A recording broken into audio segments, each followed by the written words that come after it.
Oui, bonjour à tous. Alors, je vous présente le livre dont le dossier a été préparé par Alain Jajcic, ici présent, sur le camp de concentration de Goliotok, emblème infâme de la Yougoslavie titiste.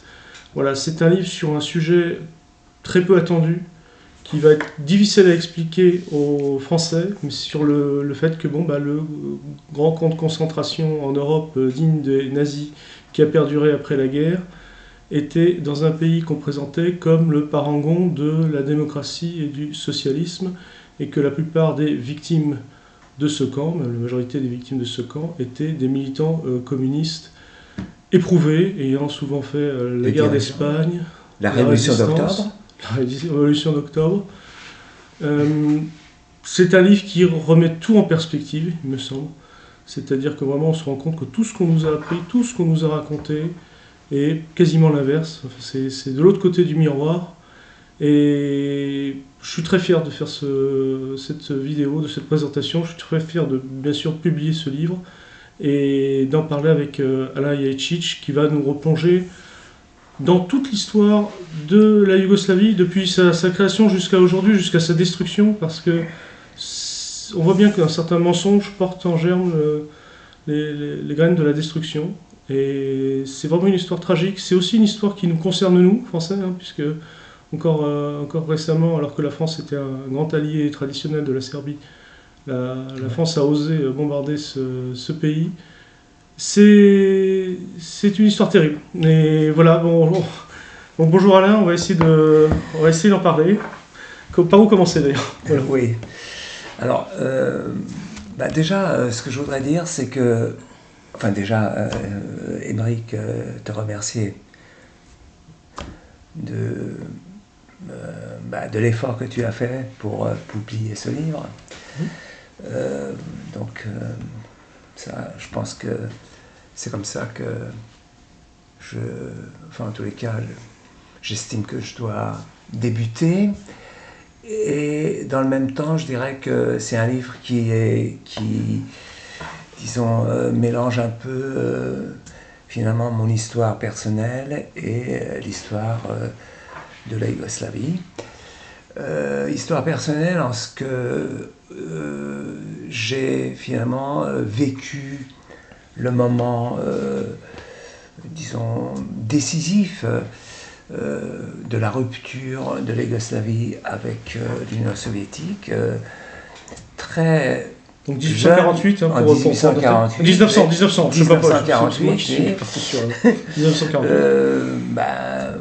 Garçonnet, vraiment tout jeune, néanmoins frappé de plein fouet par cet événement, puisque un grand nombre d'amis intimes de mes parents ont été arrêtés. En fait, pour moi, à l'époque, ont disparu du jour au lendemain, je ne savais pas qu'est-ce qui se passait. En tous les cas, ils n'étaient plus là. Je voyais que mes parents étaient effectivement très inquiets, que des choses assez inhabituelles se passaient dans la maison. On brûlait des livres, on jetait des disques, bref, quelque chose avait lieu. Alors par la suite, bien sûr, les choses se sont plus ou moins, au fur et à mesure, cet événement a pris corps. D'une part, même dans la rue, on voyait que les soldats soviétiques qui étaient omniprésents avaient disparu. Une certaine joie de vivre également disparaissait. Il n'y avait plus ces grandes fêtes populaires auxquelles j'avais assisté et aussi peut-être que ça c'est quelque chose qui, mérite peut-être d'être mentionné, c'est que à Belgrade, à l'époque, il y avait une réelle communauté internationale Il y avait des gens de partout. Il y avait notamment beaucoup d'Espagnols. On entendait l'espagnol comme ça dans la rue. Il y avait aussi, on entendait l'italien. C'était une présence qui était liée au mouvement finalement communiste international, dont Belgrade, à un moment donné, était une des places fortes. Donc, dans ce livre, il y a donc tout ce souvenir qui affleure, qui même prend forme sous la forme d'un certain nombre de notes de bas de page que je me suis permis d'ajouter. C'est une très belle édition, parce qu'il faut dire que c'est d'abord une lettre d'Emilian Kalafatic, donc adressée à Tito. Alors, effectivement, cette Goliotok, et ce camp est pour moi un point fixe, quelque chose qui me polarise depuis toujours. Parce que après il y a eu la visite des prisons, il y a eu ces retours de Goliotok, il y a eu de nouvelles arrestations. Enfin, j'ai vécu pratiquement jusqu'à mon départ en France dans les années 60 sous l'emprise de Goliotok. Goliotok, il faut dire ce que c'est, ça veut dire l'île nue. Voilà. Donc c'est une île, effectivement. Voilà, alors, effectivement. Donc, effectivement, la rupture, donc l'événement qui est au cœur, disons, de ce livre, finalement, c'est la rupture qui intervient au mois de juin 1948 entre la Yougoslavie et l'Union soviétique. Alors, c'est un événement considérable, puisque l'unité du mouvement communiste international est rompue, et définitivement. Oui.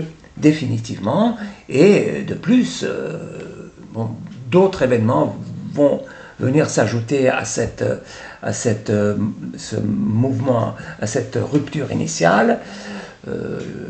Enfin, je mentionnerai, disons, le rapport de Khrouchtchev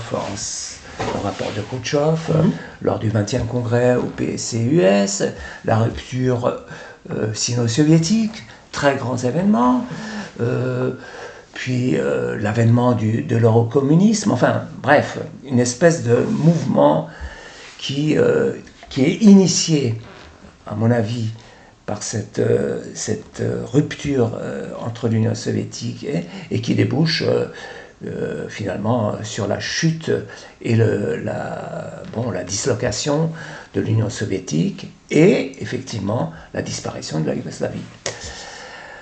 Voilà, donc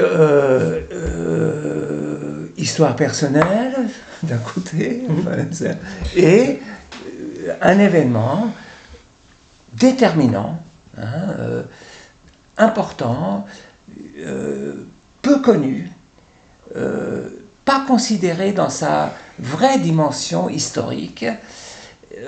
Voilà, c'est ça le contenu. Pourquoi on n'en a jamais parlé en Occident? Je veux dire, c'est quand même... Tu me disais, par exemple, en disant ton livre, on voyait que Jean-Paul Sartre, par exemple, sans doute était au courant et il l'a tué. Oui, bien sûr. Si tu veux, il se trouve que j'ai participé pendant une vingtaine d'années à une revue, ou plutôt un journal mensuel qui s'appelle Balkan Info. Je ne sais pas si tu en as entendu parler. C'était pendant les années de la guerre en Yougoslavie, dans les années 90. Voilà, oui. C'est ça.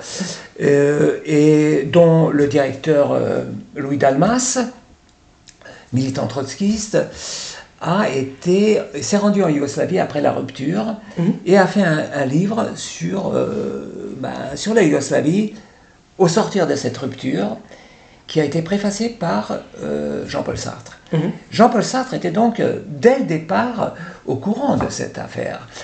Et par la suite, ce qu'il faut savoir, c'est ça qui est très intéressant, c'est que, je ne sais qui, mais Tito, il était question de l'assigner devant de soumettre Tito, par rapport justement au Goli-Otok, à ce camp de concentration, de soumettre Tito de le présenter plutôt devant le tribunal Russell des droits de l'homme, qui avait statué quelque temps auparavant. C'était pour le Vietnam, le tribunal Russell qui l'avait. Voilà. Et il se trouve que la démarche qui a été initiée, je crois, par Lelio Basso, c'est un syndicaliste italien, oui, a été,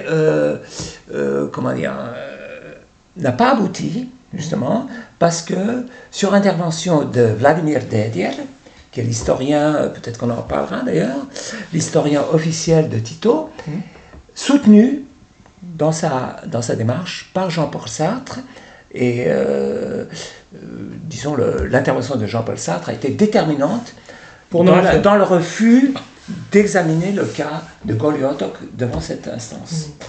Est-ce que c'est lié au fait que justement ces milieux plutôt gauchistes, que tu parles des trotskistes, etc., avaient toujours intérêt à présenter la Yougoslavie comme une démocratie? Et parce que, pour pas se mentir, c'était les staliniens qui étaient dans les camps de... Ceux qu'on qualifiait de staliniens qui étaient dans les camps de Tito? Écoute, franchement, Goli-Otok, dans Goli-Otok, il y a c'est simple. Dans le Parti communiste yougoslave, il y a, on pourrait dire, ça c'est peut-être presque une proposition un peu osée de ma part, mais je dirais qu'il y a deux courants. Il y a le courant nationaliste et le courant internationaliste. Oui, c'est comme ça que ça se présentait. Voilà. Donc, et d'ailleurs, Tito lui-même, c'est beaucoup plus qu'une question de personne, c'est plutôt comme ça que ça se présentait. Voilà. Et d'ailleurs, Tito lui-même dit qu'il agit contre les fractions. Sa conduite politique est contraire et, disons, est fondée sur son opposition aux fractions. Donc, d'une certaine façon, il valide ou il donne crédit à cet argument. Mais de toute façon, quand tu considères, quand tu regardes les noms des gens qui ont été internés à Goli-Otok, tu t'aperçois que effectivement, c'est des militants communistes, internationalistes, qui ont participé pour certains d'entre eux, à la Révolution d'Octobre. Il y en a beaucoup, ça m'a étonné le nombre d'ailleurs, à quel point il y avait des Yougoslaves qui étaient déjà là, dès le départ. Voilà, qui ont participé très nombreux à la guerre d'Espagne. La Yougoslavie a quand même donné un contingent de presque 3000 combattants. Oui. C'est-à-dire une brigade entière de Yougoslaves a combattu en Espagne. C'est considérable. Et ensuite, bien sûr, tous ont combattu les nazis, les fascistes durant la Deuxième Guerre. Alors, bon... Il y a des traditions militaires ancestrales notamment en Serbie qui expliquent aussi peut-être ça, mais... Bien sûr. En plus de la lueur communiste, l'étoile rouge, alors, c'est sûr. Bon... comment dire, le communisme yougoslave, on peut dire qu'il est, si tu veux, il y a plusieurs facteurs qui contribuent à son développement. Déjà, je dirais, il y a cette culture sud-slave, serbe en particulier, de la zadruga, cette unité communautaire de production, de vie. Ça, c'est fondamental. Il y a vraiment une démarche communautaire, sociale, socialisante. Ça, c'est fondamental. Ensuite, un deuxième facteur, c'est finalement le combat séculaire contre l'Ottoman, contre les envahisseurs ottomans, les oppresseurs ottomans. Ça, c'est aussi très important. Puis, ce qui, je dirais, d'une certaine façon, sublime ce mouvement, c'est la poésie épique. On parle beaucoup des bardes de Bosnie, notamment, parce que, notamment quand on étudie Homère, on se rend compte qu'il y avait des bardes qui avaient le même type, par exemple, de formulaire homérique, etc. Voilà. C'est quelque chose qu'on étudie. Et ça, c'est très important. Ouais. Ce mouvement. Tu me disais Junačka pesma, c'est ça? Et voilà, Junačka pesma, oui, voilà. Ouais. Le chant des héros. Ouais. Voilà. Ce mouvement, si tu veux, qui est soutenu par une parole. Hein, et qui nourrit la parole. Dans la parole sont inscrits les actes de résistance. Très important. C'est même... Et alors, justement, à ce propos, je voudrais mentionner un événement extrêmement...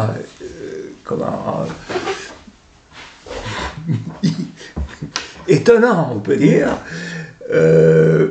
Au cours de la dernière guerre, là, en Yougoslavie, dans les années 90, à un moment donné, la filiale de l'UNESCO à Belgrade, les fonctionnaires internationaux, décident, comme ça, de lancer une opération sur la culture populaire serbe.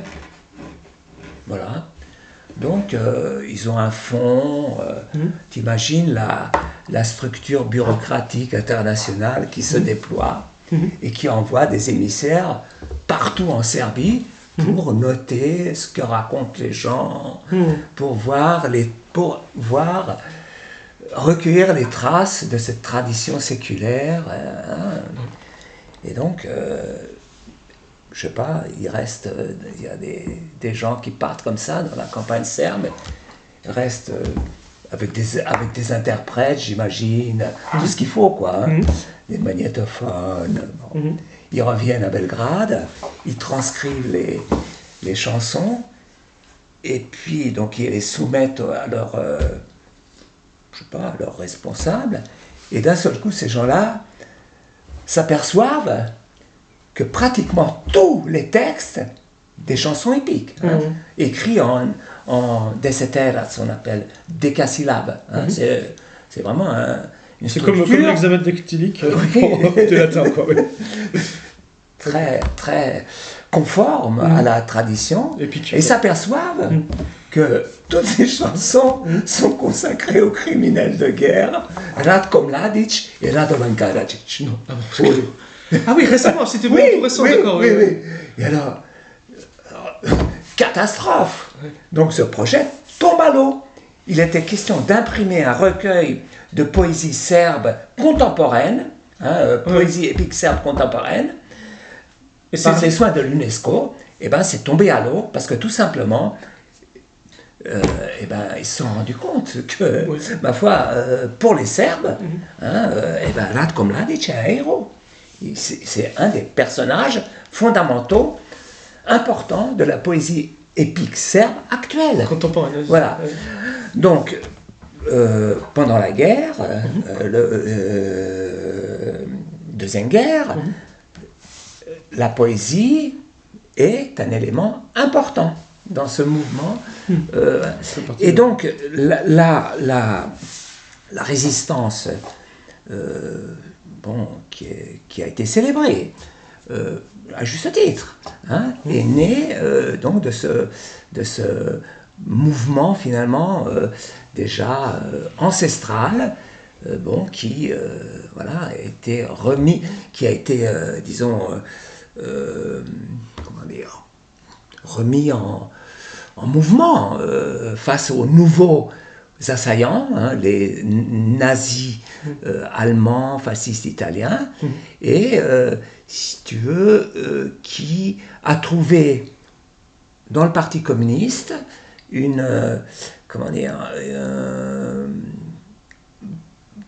dirigeants qui lui convenaient finalement. Voilà. Mais alors, tu disais, Tito n'avait pas un si grand charisme que ça, c'était même plutôt le contraire. Alors, comment alors, si tu veux, il y a la guerre de libération yougoslave pose beaucoup, l'histoire de la guerre de libération yougoslave pose, à mon avis, beaucoup de questions auxquelles on n'a pas vraiment répondu. Hein, ce qu'on sait, c'est qu'au sortir de la guerre, effectivement, le Parti communiste sort comme la force victorieuse, enfin, politiquement, militairement. Il y a quand même une armée considérable. En Yougoslavie, il y a une armée de... On ne sait pas très bien les effectifs, mais ils doivent s'échelonner entre 5 et 800 000. C'est énorme. Avec l'idée que les Yougoslaves se sont libérés eux-mêmes. Même si, évidemment, les soviétiques a compté énormément, enfin, en tout cas, la pression soviétique a compté. La guerre en Yougoslavie, déjà, je pense, si tu veux, elle est sanglante terriblement. C'est une guerre... C'est aussi une guerre civile. Oui, effectivement. Il y a une guerre civile, mais il y a aussi la Wehrmacht qui agit avec une cruauté terrifiante.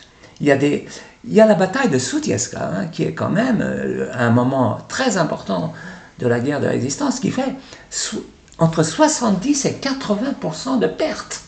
Oui.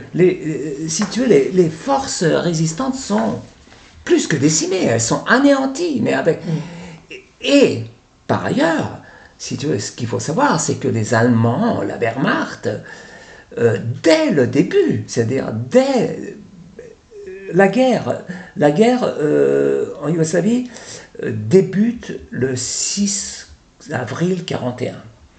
Après, enfin bon, je ne raconterai pas toutes les péripéties qui ont abouti, disons, au déclenchement. C'est ce qui fait que d'ailleurs l'offensive de Barbarossa aura lieu le 22 juin, c'est-à-dire un mois trop tard par rapport au plan, et ce qui fait que quelque part la Wehrmacht va s'enliser dans les neiges, en fait, beaucoup plus tôt que prévu. Enfin.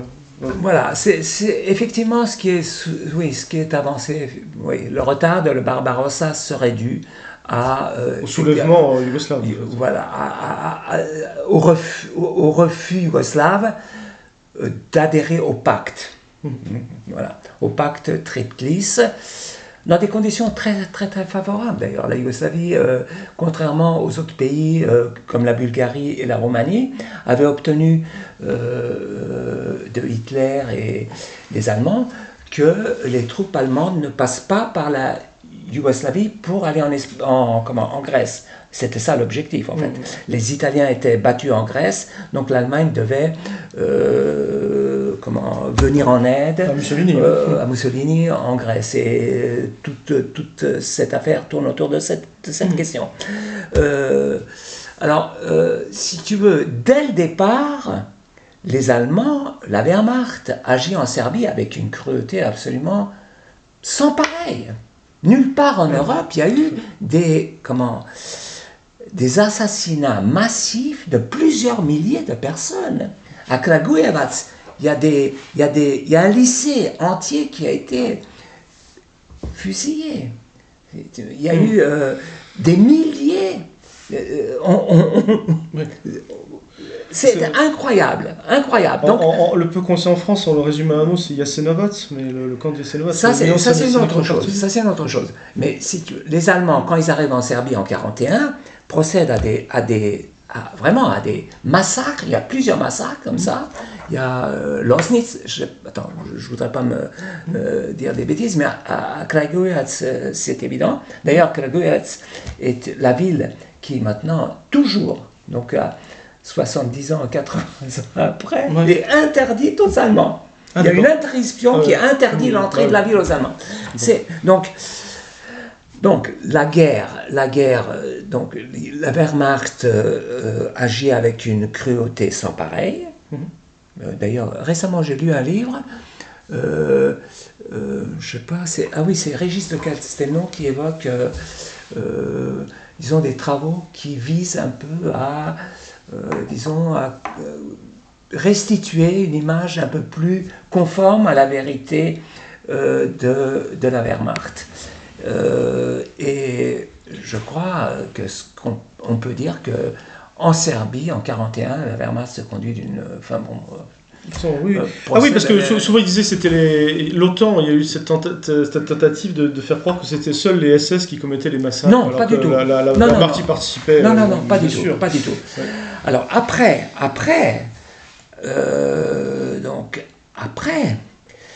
jusqu'en 1943, jusqu'à la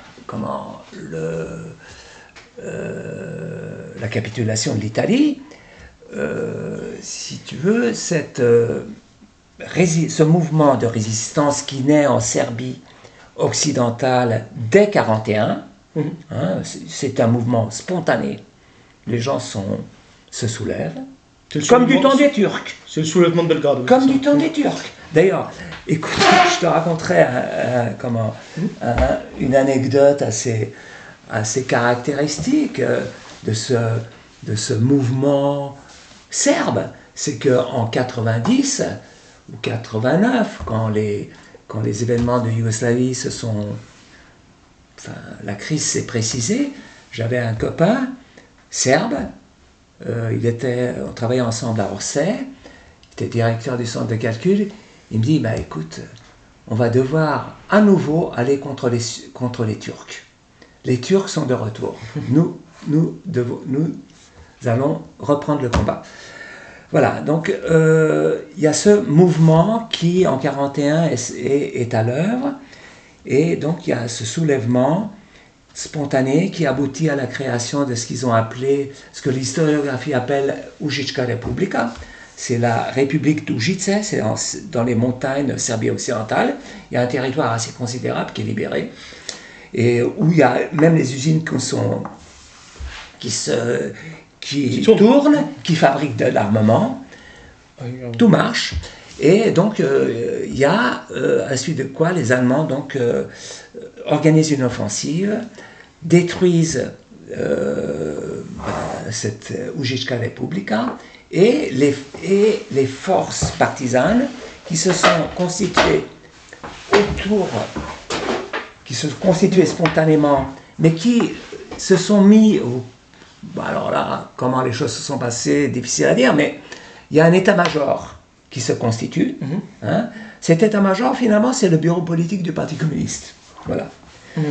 Et alors ça, c'est très important, je pense. C'est que cet état-major suprême, qui est finalement le bureau politique, est constitué de Tito et de ses plus proches collaborateurs. C'est-à-dire, Tito et 3, 4, peut-être 10 au maximum personnalités, tous plus jeunes que lui. Ça semble essentiel. Essentiel. C'est que il y a cet homme... Il y a un droit d'aînesse, quoi. Absolument. Absolument. Et c'est important dans les Balkans. Il y a et alors, Tito va savoir en jouer. Voilà. Donc, bureau politique, état-major suprême des forces partisanes. Ils sont détruits. C'est vraiment un moment extrêmement difficile. Tito même, à un moment donné, disparaît, on ne sait pas où il est. Et ce n'est qu'à la fin de l'année que ces forces se rassemblent en Bosnie, c'est-à-dire un peu plus loin vers l'ouest, toujours dans les montagnes, et c'est là que se constitue la première la première unité combattante prolétarienne. Ça, c'est important. Parce que ça donne lieu à un différend avec le Comintern, qui est tenu au courant des événements en Yougoslavie. Et le Comintern, si tu veux, préconise... Donc l'international communiste, pour voilà. Le Comintern préconise une politique plutôt de front uni. Ah oui, c'est... non pas... il ne s'agit pas... C'est le 17e congrès du Comintern. Voilà, il ne s'agit pas de race... Il ne faut pas mettre en mouvement uniquement les prolétaires, mais il s'agit de... Comme ils ont fait en Espagne, par exemple. Voilà. Donc là, il y a un différent qui se manifeste dès le départ. Ah oui, dès le départ. Dès le départ. Ça, me semble très important. Par la suite, disons, cette unité combattante, Prva proletarska brigada, la première brigade prolétarienne, sous le commandement de Kocha Popović, qui va être une des personnalités importantes de l'Yougoslavie titiste, chef d'état-major, ministre après des Affaires étrangères. Et puis finalement, il va finir un peu dissident, mais enfin, ça c'est une autre histoire. Voilà, donc après cette première étape, suit une longue période, disons, de combat, de déplacement entre la Bosnie orientale vers la Croatie et retour au gré des offensives allemandes qui tentent d'anéantir ce noyau de partisans, qui en même temps, si tu veux, et c'est là finalement peut-être le génie politique du Parti communiste yougoslave, c'est qui commence à organiser des, le pouvoir populaire, quoi, hein, des instances de pouvoir populaire, un peu partout. Et aussi, on commence à envisager un conseil national, quelque chose qui dépasse finalement la seule Serbie, la seule Bosnie, mais qui, disons, considère le pays dans son ensemble. Ça, c'est aussi quelque chose de très important. Voilà. Donc, le mouvement de résistance ne se développe pas vraiment.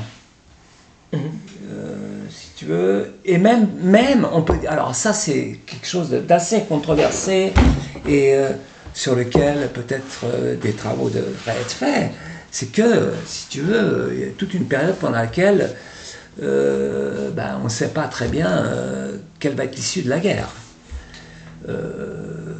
Et les partisans yougoslaves vont même jusqu'à traiter avec les Allemands.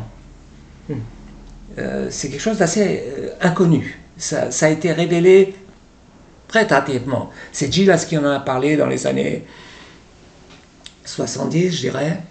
Quand il est devenu opposant à Tito. Voilà, oui. Et puis un historien... Est-ce qu'on peut prêter foi à ce témoignage de Gilas? Parce qu'il a beaucoup menti, Gilas.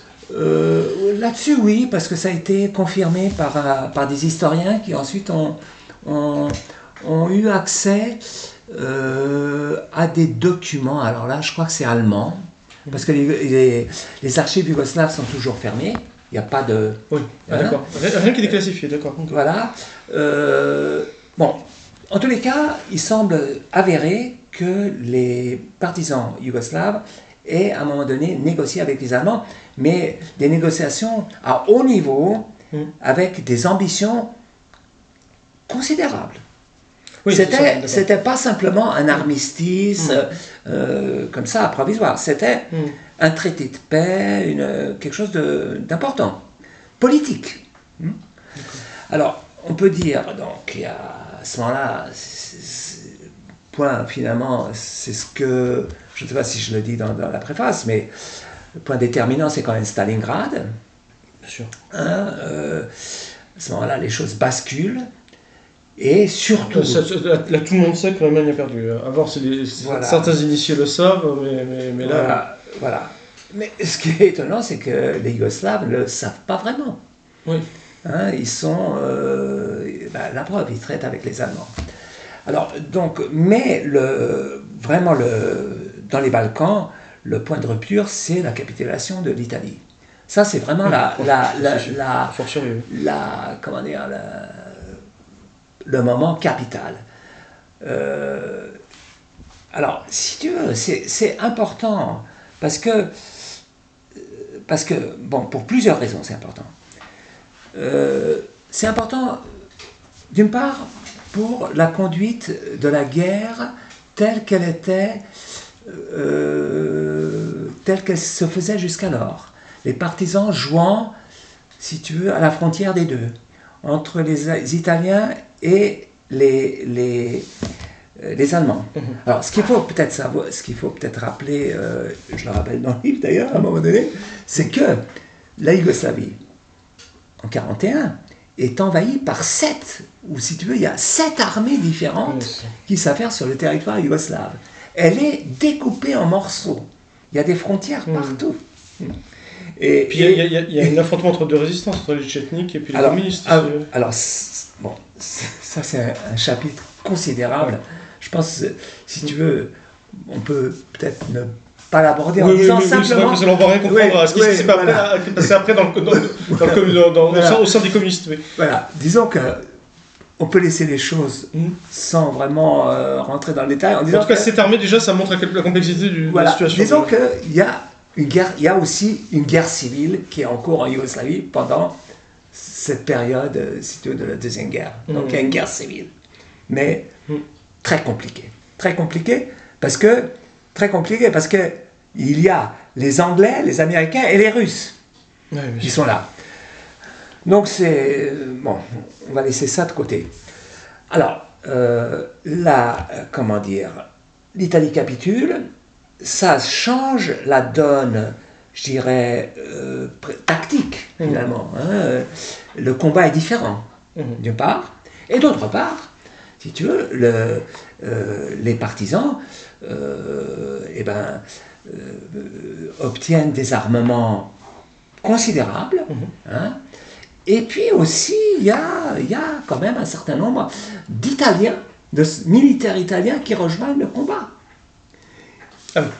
C'est important, surtout dans la partie occidentale, sur la frontière de l'Italie en Slovénie. Alors, justement, ce qui me plaît là de t'indiquer, c'est que, comme tu connais bien l'Italie, tu connais le général Carlo Della Chiesa, ou Della Chiesa. Oui, c'est celui qui a joué à la fin de la guerre. Ouais. Voilà. Et bien lui a été en poste, il était officier au Monténégro, et il a rejoint la résistance. C'est, je trouve, quand même important de noter que cet homme qui a combattu la mafia, qui a été victime de la mafia, finalement a une logique, sa vie a une logique qui passe par la Yougoslavie. Voilà, qui passe par la Yougoslavie. Alors, si tu veux, à ce moment-là,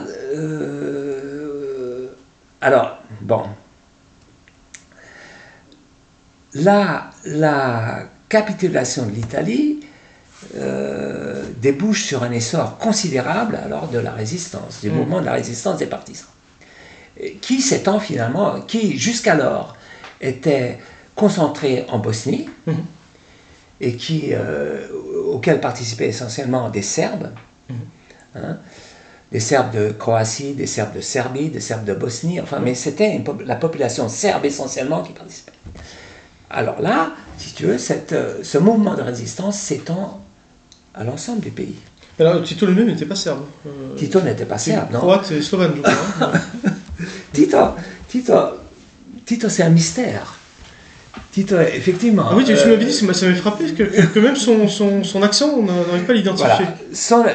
Tito est un mystère. Pero Simic, qui a écrit un livre extraordinaire sur Tito.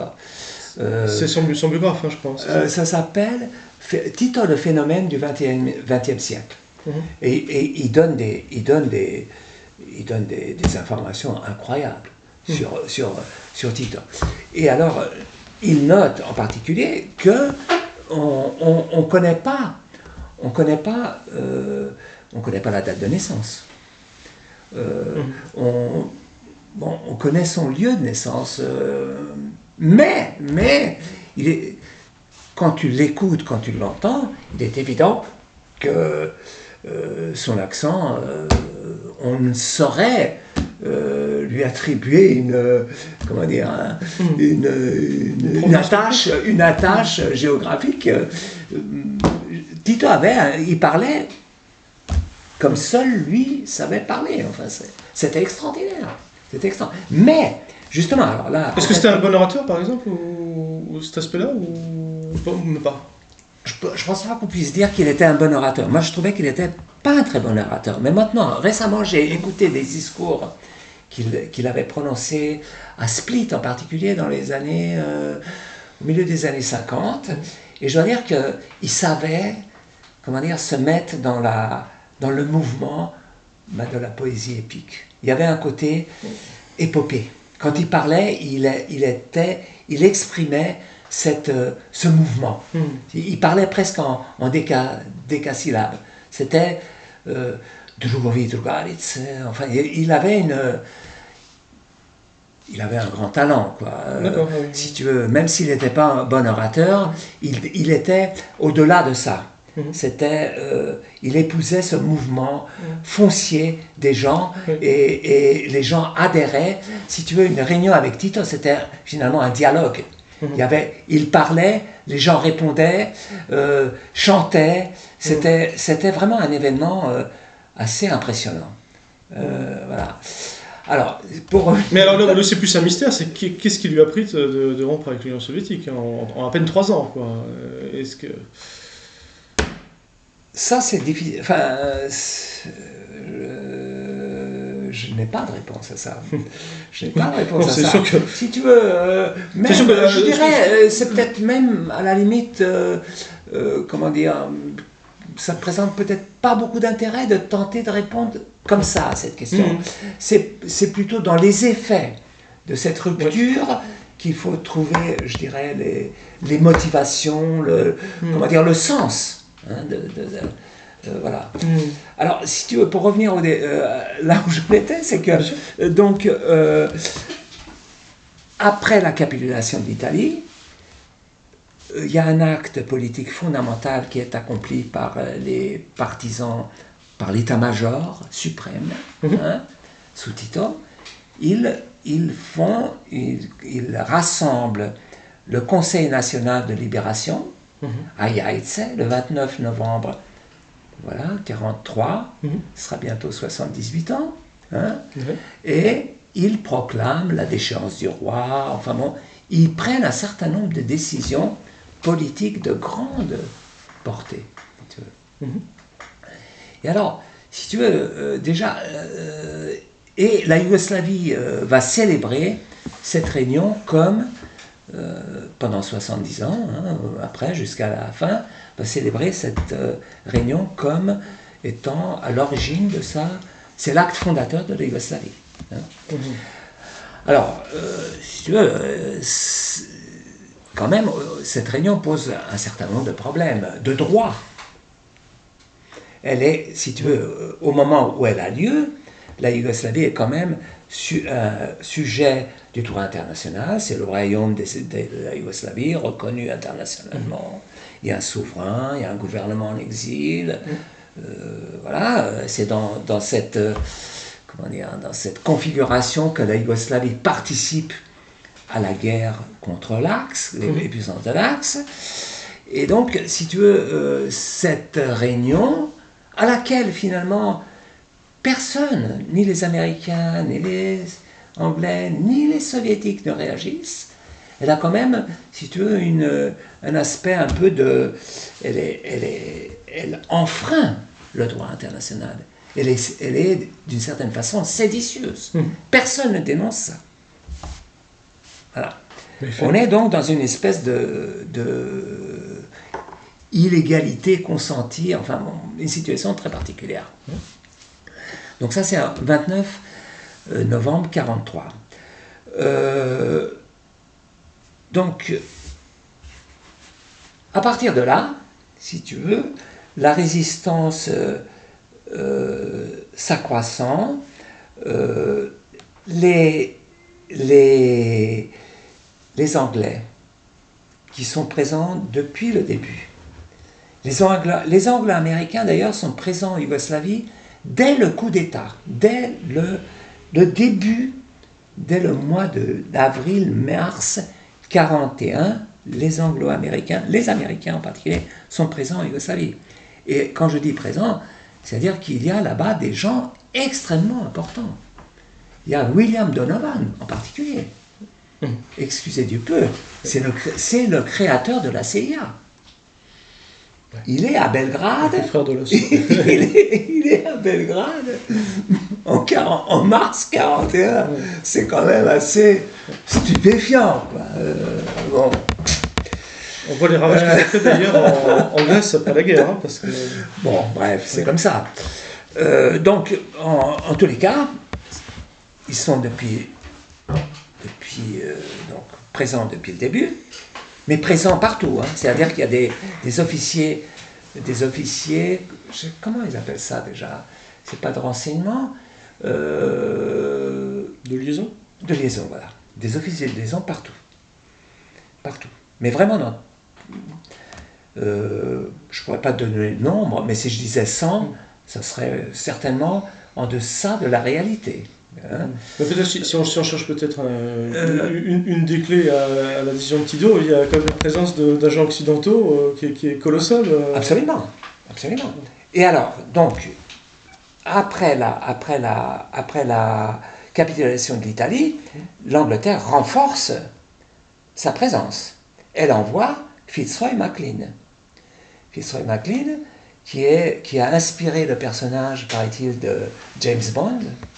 C'est quelqu'un d'assez extraordinaire. C'est stupéfiant. C'est tu vois, c'est la gentry britannique dans toute sa extravagance. Il sait tout. Il saute en parachute. Il parle toutes les langues. Il comprend le oui, il comprend le serbe, oui, bien sûr. Moi, je lui ai parlé en serbe. Je l'ai rencontré. On a parlé serbe. Il m'a dit qu'il aimait beaucoup la Yougoslavie. Bon. Avec du sel bien cuit.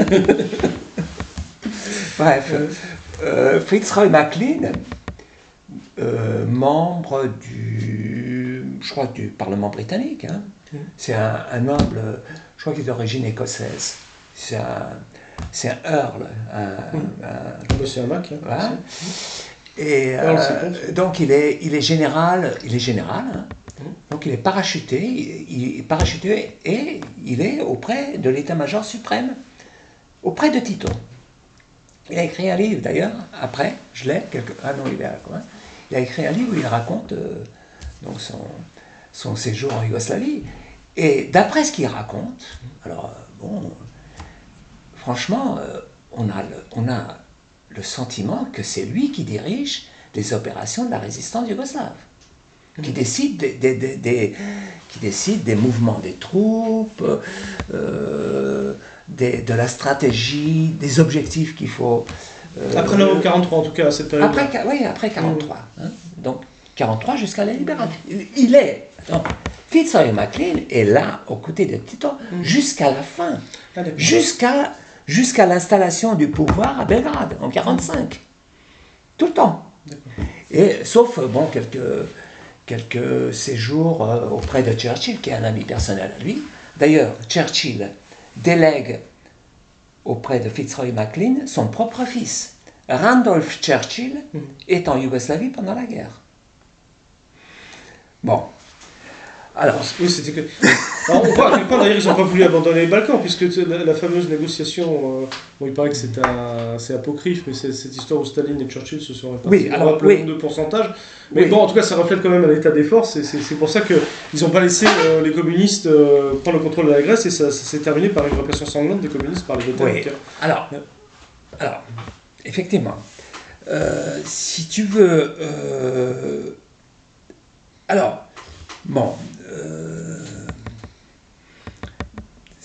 résistance se renforce donc après la capitulation de l'Italie. En même temps, elle se dote, même plus qu'elle se dote, elle exprime ses ambitions politiques, prendre le pouvoir en Yougoslavie après la guerre, une fois les envahisseurs chassés.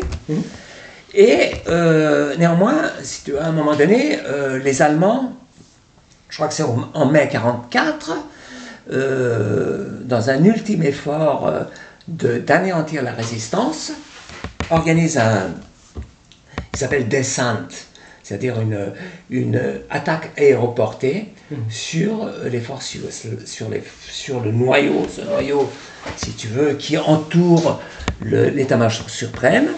Et à ce moment-là, ils sont sur le point de capturer Tito. Vraiment, ils sont quasiment sur le point de lui mettre le grappin dessus. À cette occasion, Tito se comporte finalement bon, enfin je dirais pas... Bref, il échappe aux Allemands et il est enfin, bon, les Soviétiques, qui entre-temps sont ont quand même envoyé une mission, très tard, hein, après les Britanniques et les Américains, les Soviétiques ils avaient fort à faire aussi. Absolument, envoient une mission, et donc les Soviétiques organisent le transfert de Tito de la Bosnie occidentale en Italie, à Bari. Ah oui. Bon, tout et de Bari, Tito est transféré sur l'île de Vis, qui est tenue par les Anglais. Les Anglais ont occupé Vis. C'est une île stratégique. C'est l'île stratégique de l'Adriatique. Elle est depuis toujours, elle a cette fonction de contrôle de l'Adriatique. Déjà du temps de Napoléon, si tu veux, les Anglais étaient là, contrôlaient les provinces illyriennes. Ensuite, il y a les Autrichiens. Les Autrichiens sont venus après, et les Britanniques, en je ne sais pas quelle année, en tous les cas, ils occupent cette île et installent Tito là-bas. Voilà. Donc, Tito est... s'ensuit une période extrêmement compliquée de négociations pour finalement, pour constituer un gouvernement après la guerre. Parce qu'il y a le gouvernement du roi qui est à Londres. Tito, à la tête de la résistance, prétend, si tu veux, prétend au pouvoir, hein, tout simplement. Donc, les Britanniques, entre deux... c'est peut-être à ce moment-là qu'il y a eu des négociations. Puisqu'il y a quelque chose d'assez compliqué. Et c'est à ce moment-là, donc, et là on rentre dans une période vraiment de grandes négociations. Tito rencontre Churchill, rencontre Staline, Churchill rencontre Roosevelt au Québec. Après il y a les rencontres à Téhéran, des Trois Grands. Bref, toute une période de pourparlers compliqué, et c'est à cette occasion-là qu'est sorti ce fameux papier lors d'une rencontre, je crois que c'était en novembre 1944, sur le chemin de Téhéran, hein, on peut dire, entre Churchill et Staline, où ils ont discuté un peu des Balkans. Alors, si tu veux, ce qu'il faut savoir, une des questions fondamentales, c'est très importante, c'est le fameux second front. Hein? Voilà, si tu veux, et c'est là que la Yougoslavie joue un rôle important, parce qu'elle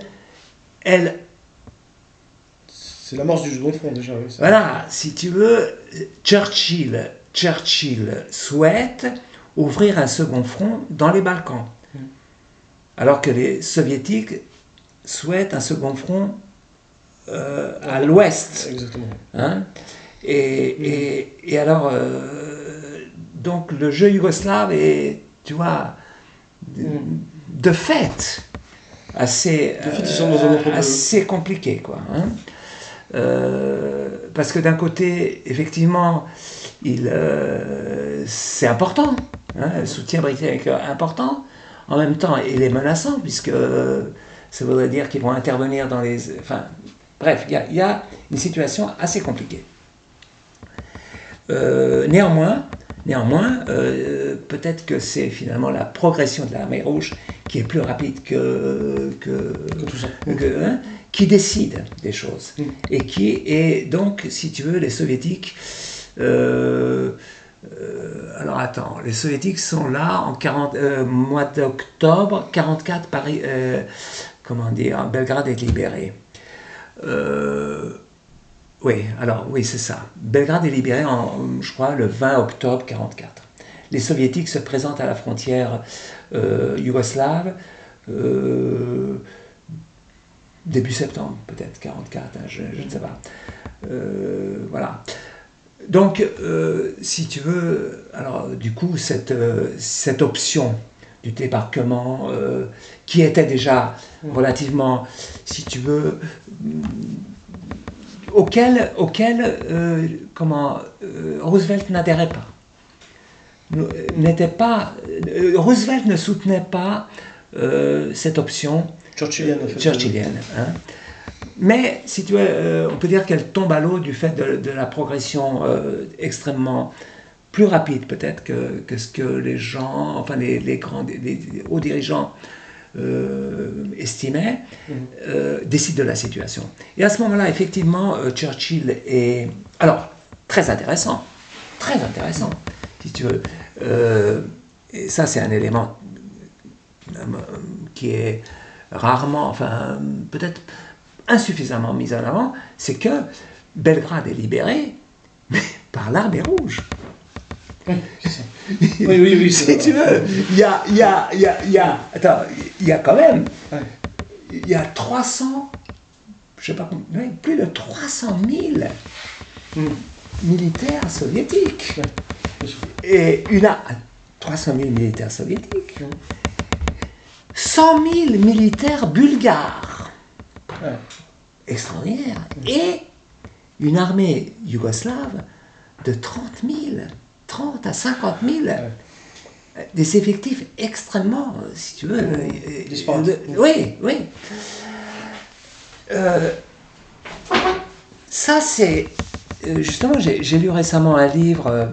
Je ne sais pas si tu connais Eugenio Reale, c'est un dirigeant communiste italien qui a rompu avec le parti, le PC, au début des années 50, mais qui a néanmoins participé aux discussions qui ont précédé, enfin qui ont abouti finalement à la création du Cominform en 1947 à Sklarska Poreba. Et si tu veux, il a écrit un livre qui s'appelle avec Jacques Duclos, à Sklarska Poreba, sur le banc des accusés avec Jacques Duclos. Peut-être qu'on reviendra là-dessus après. Pourquoi accusé ? Alors, bon, si tu veux, on reviendra peut-être à ça. En tous les cas, c'est un des arguments, ou peut-être un des points sur lesquels les Yougoslaves, l'historiographie même yougoslave, mais les dirigeants assurément insistent, c'est que la libération de Belgrade est due à une collaboration, est due presque à parité ou à part égale aux armées yougoslaves, partisanes yougoslaves, et à l'armée rouge. Or, c'est faux.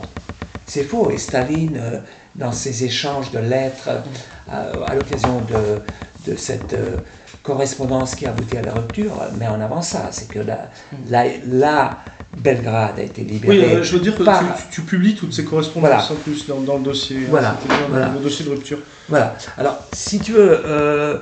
c'est un point important, parce que la libération de Belgrade, et non seulement la libération de la capitale de la Yougoslavie, mais, si tu veux, le point de départ vraiment de l'offensive contre la Wehrmacht. C'est à ce moment-là que, si tu veux, la guerre des partisans, la guérilla bascule vers une confrontation armée à grande échelle, qui finalement aboutit à la libération du pays. Donc cet impétus qui est à l'origine de la libération est dû à l'armée rouge. Voilà. Alors, si tu veux, deux points intéressants sur cet épisode, et puis un peu qui, je dirais, ils sont intéressants dans la mesure où ils éclairent un peu, comment dire, la conduite yougoslave après, quoi. Hein. C'est ça, finalement. C'est que, d'une part, lors du défilé, c'est un truc assez extraordinaire, lors du défilé qui est organisé à l'occasion de la libération de Belgrade, il y a la tribune, il y a Tito, bien sûr, hein, il y a Tito, le seul représentant yougoslave. Hein. Il n'y a pas d'autres, il n'y a pas les généraux, il n'y a rien. Il y a Tito, enfin ils sont peut-être ailleurs, je ne sais pas, moi j'ai vu la photo. Hein. Il y a Tito, il y a Fitzroy McLean, il y a Charles Taylor, qui est le chef de la mission américaine, et il y a le général Korneyev, qui est le chef de la mission soviétique. Le général commandant, plutôt le maréchal Tolbukhin, hein, qui commande les forces soviétiques, n'est pas à la tribune. Hein, donc c'est assez surprenant. Quoi, hein. Alors, bon, tu peux dire, effectivement, Tito est là avec les représentants des missions étrangères, soit. Mais il n'est pas là avec celui qui lui a libéré la capitale, le maréchal Tolbukhin. Bon. Donc, ça c'est déjà quelque chose, me semble-t-il, qu'il faut relever. Ensuite, si tu veux, il y a ce fameux papier. Hein, ce fameux papier où ils mettent, Churchill et lui, dans une discussion comme ça, bâton rompu, mettent des chiffres, et puis après, bon, ils mettent leur signature. Et alors, si tu veux, à propos, quand tu comment dire, quand tu lis les rapports qui sont faits par les uns et les autres, surtout par Dedier, finalement c'est Dedier. Alors peut-être il faudra dire un mot sur l'historien de l'époque. Voilà. Alors Dedier, c'est un personnage important dans toute cette affaire. Si tu veux, c'est que, alors peut-être j'ouvre une parenthèse, Vladimir Dedier, c'est un personnage assez important, on peut dire, hein, important, historien. Hein, c'est-à-dire que ce monsieur qui participe, mais vraiment, hein, enfin, c'est aussi un combattant, parce qu'il est, c'est ça aussi qui est extraordinaire. Si tu veux, cette dimension, peut-être que faut quand même la mentionner, cette dimension de courage, que Tito n'a pas finalement, c'est très drôle.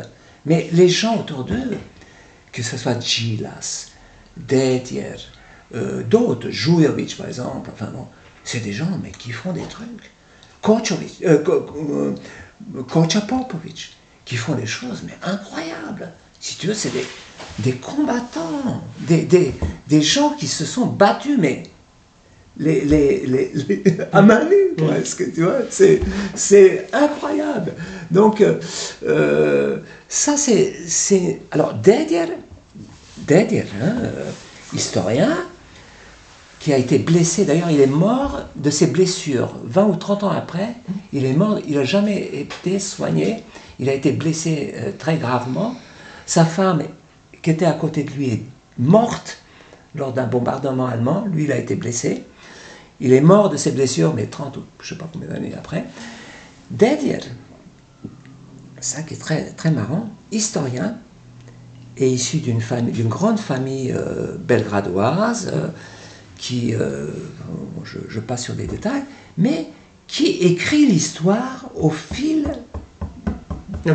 si tu veux, il est là, il est le scribe de ce que fait Tito au jour le jour, et il édifie finalement on peut dire légende, enfin cette image, si tu veux, il construit Tito.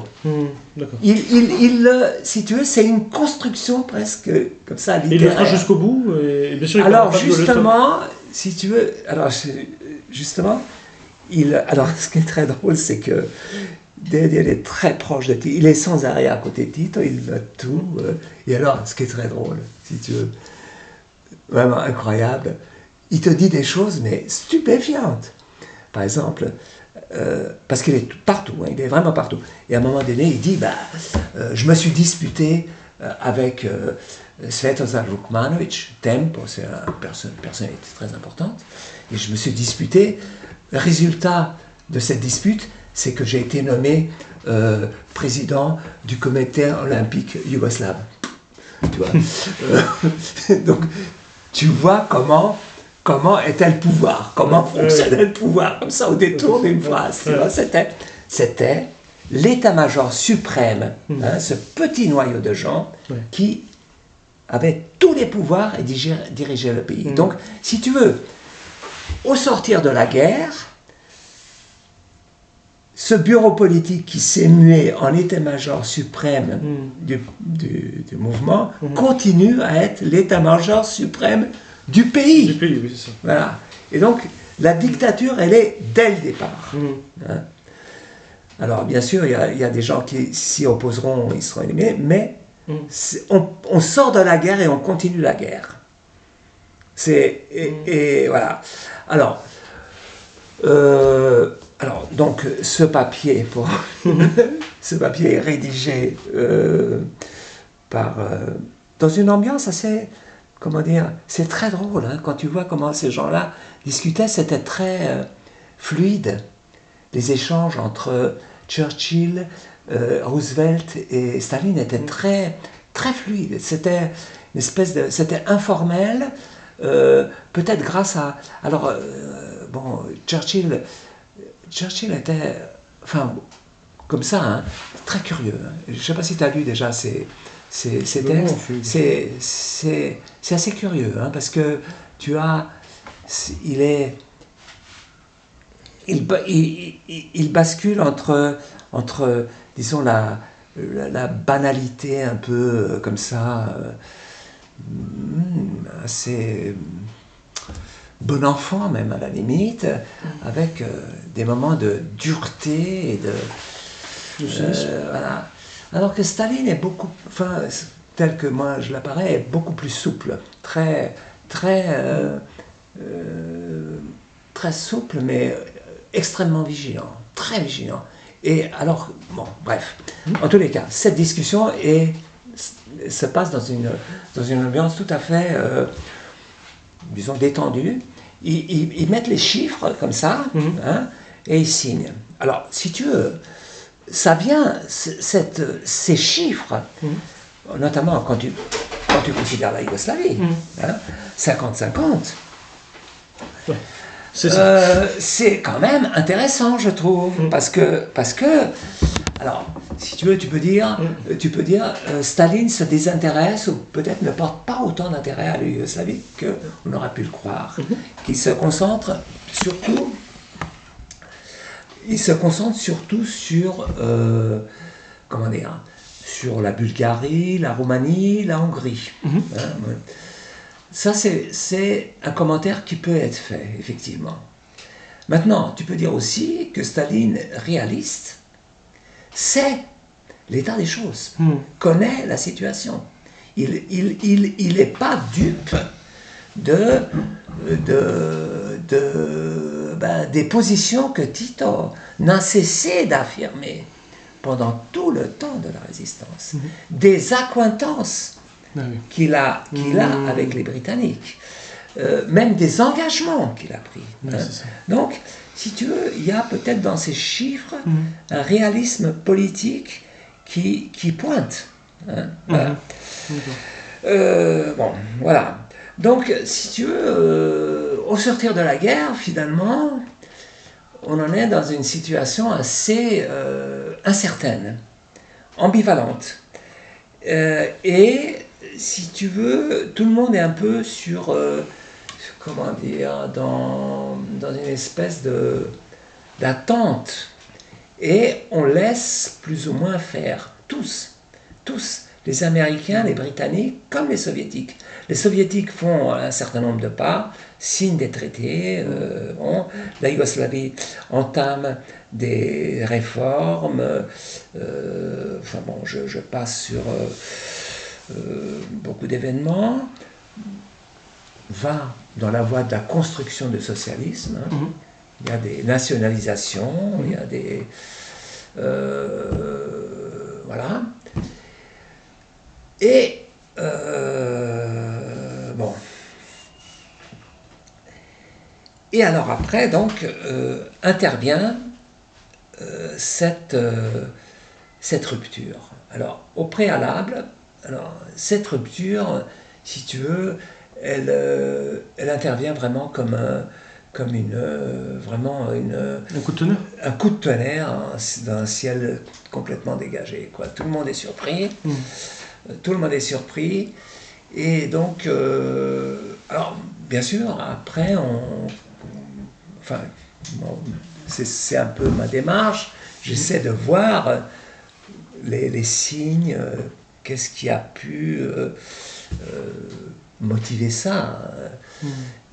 Y compris Dédé va écrire un livre sur la bataille perdue de Joseph Staline.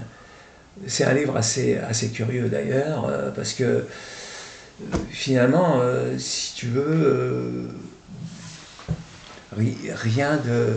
Si tu y développes... C'est un livre qui est écrit très longtemps après, qui n'est pas... qui est écrit, je dirais... c'est pas de justification. Voilà, c'est un livre qui est écrit dans les années... au milieu des années 60, quelque chose comme ça. Et donc, si tu veux, il reprend pratiquement tous les thèmes qui ont été avancés pour expliquer cette chose. Et maintenant, quand tu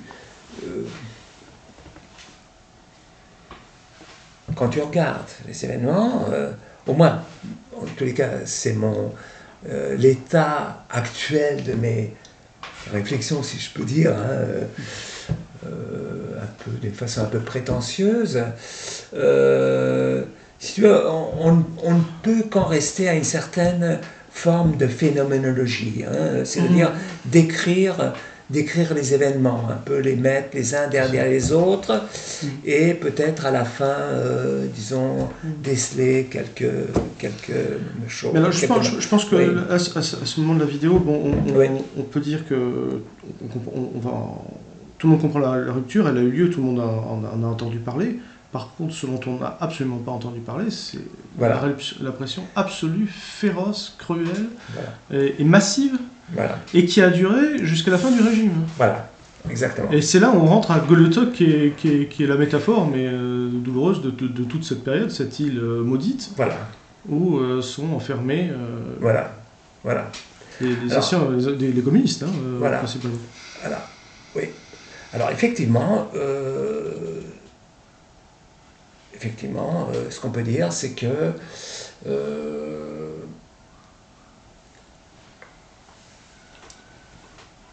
le 28 juin 1948, il y a comme une proclamation de la rupture entre le bloc des pays socialistes, enfin des démocraties populaires et de l'Union soviétique, d'une part, et de la Yougoslavie d'autre part. Si tu veux,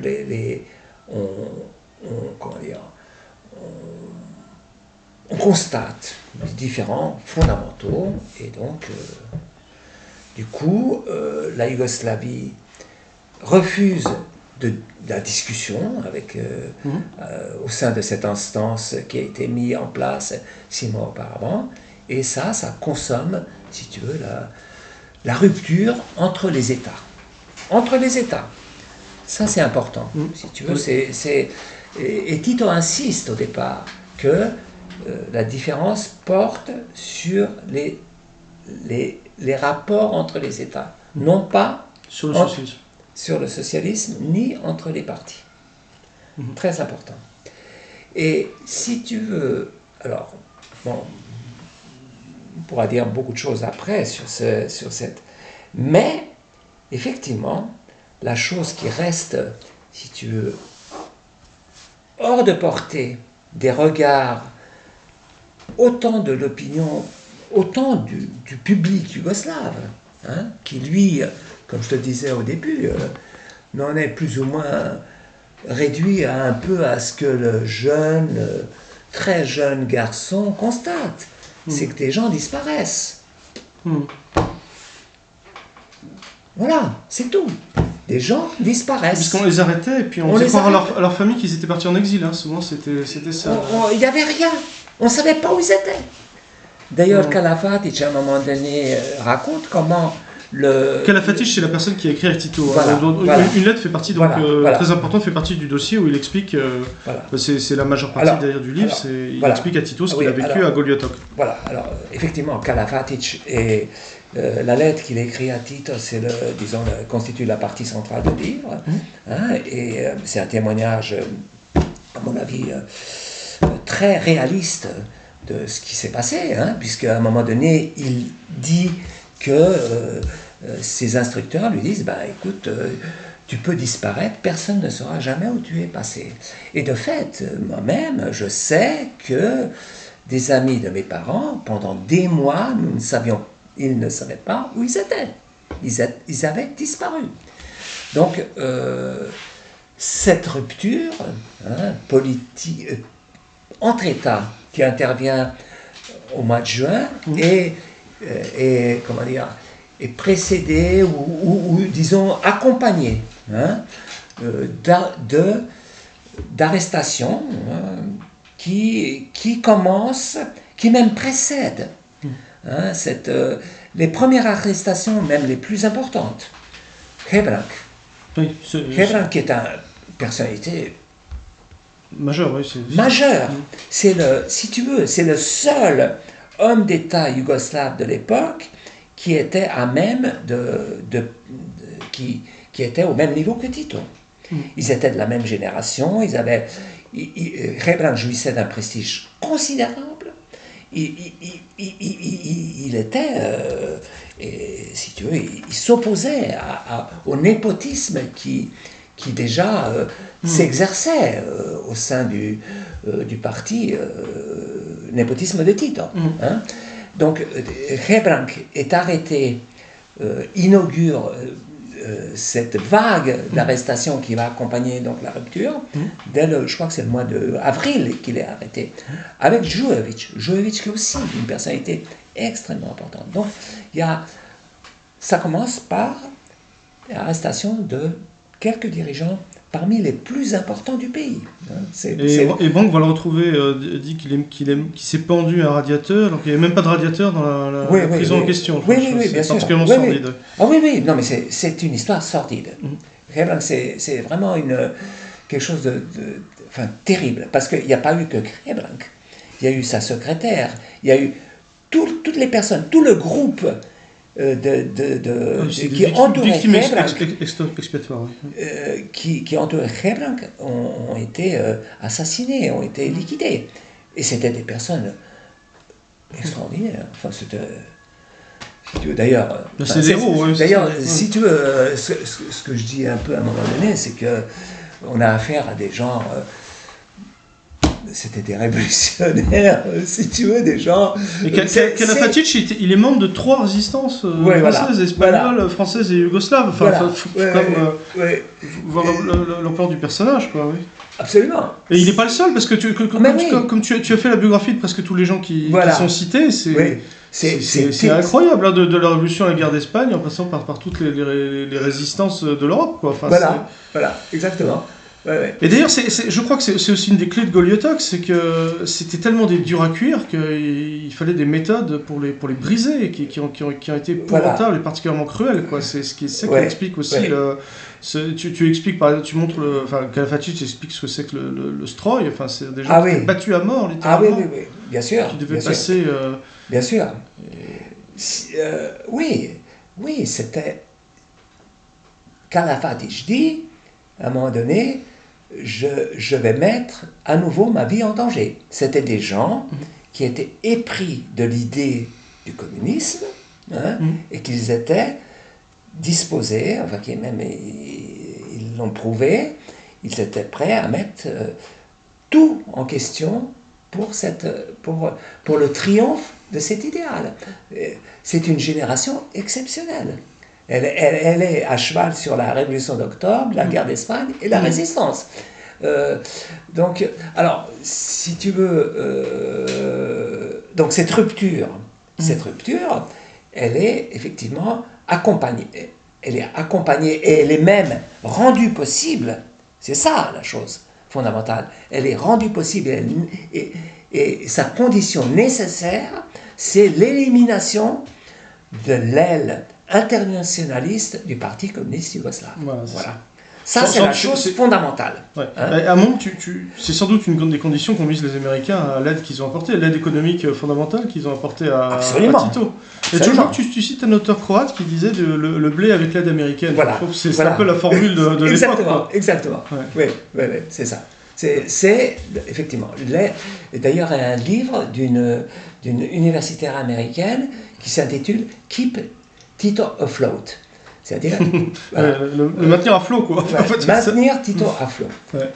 C'était la devise du président Truman. Hein.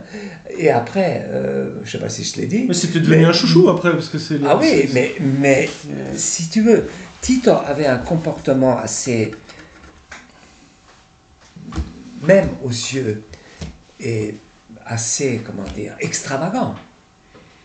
Pour le moins.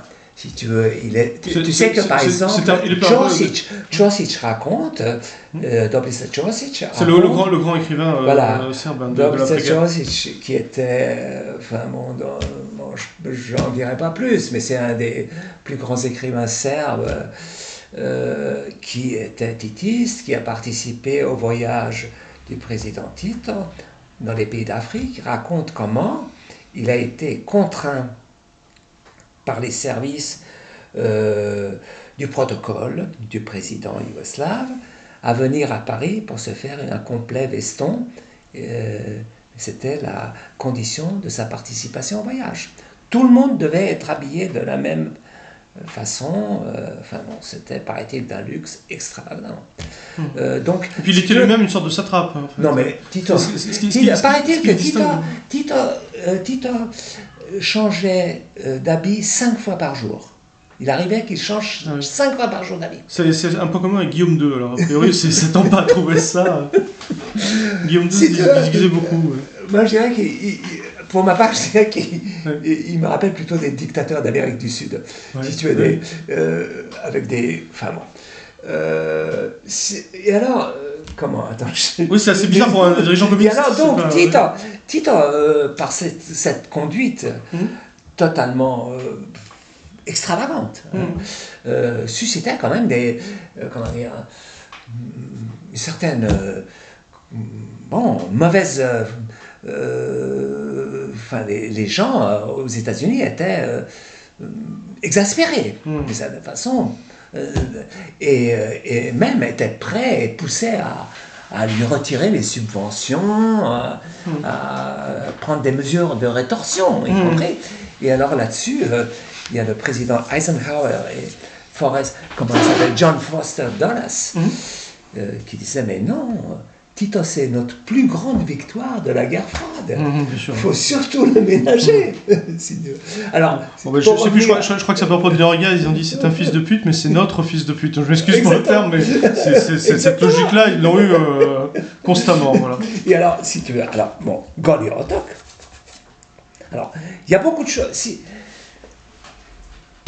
Alors, Goli Otok, le camp, officiellement, ouvre ses portes quand il accueille ses premiers internés au mois de juillet 1949, c'est-à-dire 1 an après la rupture. Bon. C'est un camp, j'ai regardé un peu les images qui sont d'ailleurs dans le livre, c'est un camp qui est, à ce moment-là, a à peu près une 40aine de bâtiments, de baraques. Il y a aussi des bâtiments en dur, qui sont destinés à accueillir le personnel de l'UDB. Alors l'UDB, il faut dire ce que c'est la police politique. L'UDB.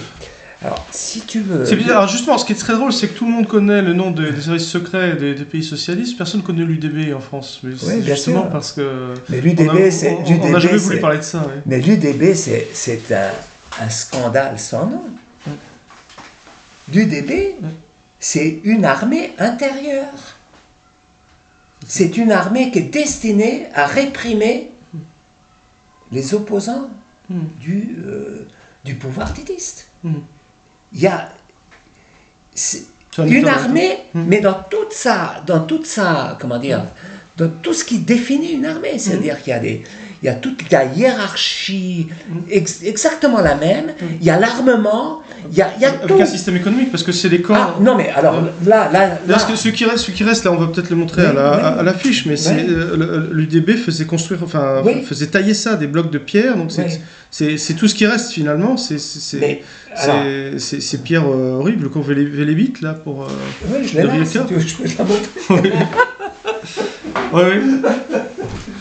Voilà, attends, je vais voir.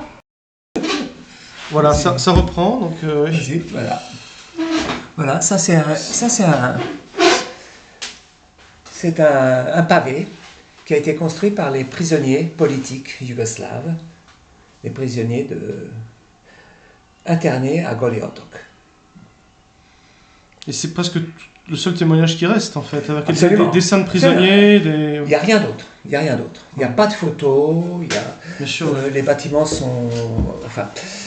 alors, attends, où on était? Alors, donc, au moment où le camp ouvre, juillet 49, il y a 40 baraques, il y a au moins un bâtiment en dur, non, même plus, il y a un quai, il y a un embarcadère, voilà, avec toute la structure d'un camp, c'est-à-dire un grillage, enfin des barbelés, je ne sais pas combien, il y a des miradors, il y a tout un système de protection, hein.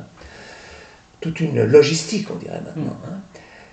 Et donc la question se pose, quand est-ce que ce camp, combien de temps a-t-on mis pour le construire?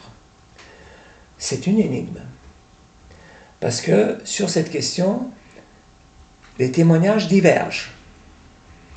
Il y a Gilas qui dit, déjà, il dit plusieurs choses. Il dit d'abord que le camp a été décidé, la construction du camp a été décidée par Tito, tout seul. Tito avec quelques collaborateurs les plus proches, notamment Stevo Krajic, qui est une personnalité très très énigmatique, très importante, mais vraiment le type même du personnage de l'ombre. A contribué aussi un célèbre sculpteur yougoslave qui s'appelle Augustin Cic, très grande personnalité des arts et des yougoslaves. Et quelques autres personnes moins connues qui auraient, disons, participé au choix du site. Parce que Goli Otok est quand même un site très très particulier. C'est d'abord un petit îlot totalement désert. À l'époque, maintenant très curieusement, il y a une végétation qui a prospéré, mais c'est récent. Au moment on porte bien son nom de île nue. Hein, île nue, voilà. Au moment où le camp est installé, il n'y a strictement rien. Et surtout, elle est située dans l'endroit le plus dangereux. Et des courants, oui, c'est ça. Il y a des très forts courants. Il y a les gens qui ont essayé de s'échapper sont morts noyés, en fait. Voilà. Il y a des vents très puissants. C'est vraiment le point le plus inhospitalier de l'Adriatique. Donc, alors, la construction du camp. Gilas mentionne, donc, outre cette décision qui reviendrait à Tito et à lui seul, mentionne que le camp aurait commencé à être construit fin de l'année 48. Alors attends, Gilas c'est quand? Parce qu'il s'est lui-même opposé à Tito, mais pas pour dénoncer Goliotok. Non. Parce que Gilas a fait partie des gens qui ont approuvé ça en fait. Mais Gilas, oui, non seulement qu'il a approuvé, mais il a contribué à mettre à déporter sur Goliotok. Il a contribué à déporter sur Goliotok l'ami de ma famille, Dida de Mayo, que j'ai très bien connu, une personnalité exceptionnelle. Je voudrais dire 2 mots sur Dida. Il a été membre du groupe dissident des surréalistes auquel appartenait Roger Vaillant, que tu connais. Ouais. Il faisait partie du Grand Jeu. Et donc pour lequel Gilbert Lecomte, c'est ça. Voilà, Gilbert Lecomte, René Daumal, etc. Dida de Mayo a fait partie de ce groupe. Il a été ensuite, donc il est issu de la bourgeoisie juive de Belgrade, donc très très riche, et dont les enfants voyageaient en Europe. Et lui, comme ça, il est venu à Paris pour comme ça. Oui. Ça se passait. Et il a rencontré plein de gens, il a participé à des films, il a acteur, il a fait tout ce genre de choses, participé au Grand Jeu, suite à quoi il est revenu en Yougoslavie. Et c'est là où, communiste, il a été arrêté et il a séjourné en prison à Sremska Milosevica, qui était la prison où étaient internés les communistes. Mon père, c'est là où il a rencontré mon père. Et donc après, il est revenu en France. Il est revenu en France juste un peu avant la guerre, au moment où étaient rapatriés d'Espagne les combattants. Et pour lesquels il a fabriqué des faux passeports. Il a fabriqué des centaines... Pardon ? La retirada, je crois que c'est ça. Comme ça qu'on appelle. Voilà. Donc il a fabriqué, avec mon père, il fabriquait des faux passeports. C'est là où il a connu Tito et Gilas. Et c'est là où il a eu maille à partir avec Gilas. Tu es déjà dans le collimateur de Gilas, d'accord. C'est à cette occasion qu'il est tombé dans le collimateur de Gilas. Pour des affaires, bref. Et Gilas s'est vengé après la guerre. Pendant la guerre, Dida est resté en France et il a participé au maquis FTP en Corrèze. Il était capitaine des FTP et il a organisé, tiens-toi bien, la libération d'André Malraux de la prison de Toulouse.